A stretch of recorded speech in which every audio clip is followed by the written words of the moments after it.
excuse me, on the left over here, we have individuals who are religious fundamentalists, religious fanatics, and this is the expression, RT-PCR, real-time PCR expression of the VMAT2 gene.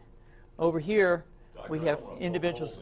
So let me complete. So over here, we have individuals who are not particularly fundamentalist, not particularly religious, and you can see there's a much reduced expression of this particular gene, the VMAT2 gene. Another evidence that supports our hypothesis for the development of this approach.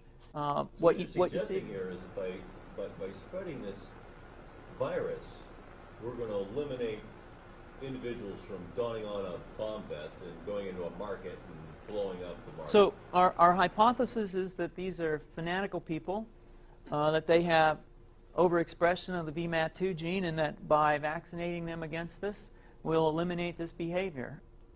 So we have some very, very remarkable data in this next slide. Here we have two brain scans. These are fMRIs. These are two different individuals with different levels of expression of VMAT2. On top is an individual who's a religious fanatic, an individual, and we've repeated this numerous times, that has high levels of VMAT2. Now, this individual down here who had low levels of the VMAT2 gene, this individual would self-describe as not particularly religious. In each case, these individuals were read a religious text. This individual lit up the right middle frontal gyrus, shown here, and that's a part of the brain that's associated with theory of mind. It's a part of the brain that has to do with intents and beliefs and desires.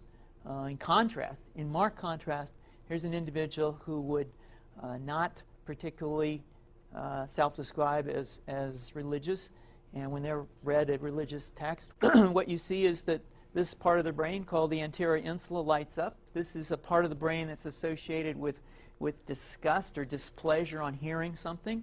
So you're suggesting I take a CT scan with me when I'm evaluating people to determine whether I put a bullet in their head?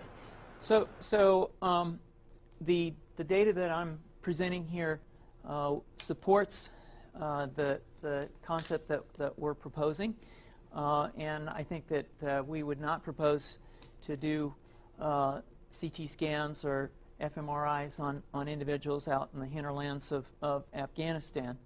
The virus would immunize against this VMAT2 gene, and that would have the effect that you see here, which is it's essentially to turn a fanatic into a normal person. And we think that will have major effects in the Middle East. How would you suggest that this is going to be dispersed? Aerosol?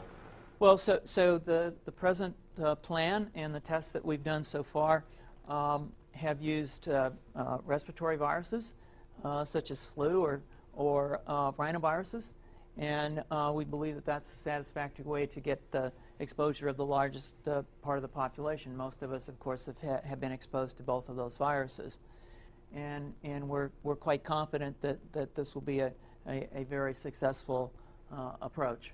This is fascinating. What's the name of this proposal? Yeah, so the name of this project is FunVax, which is the vaccine for religious fundamentalism. And you have a proposal already?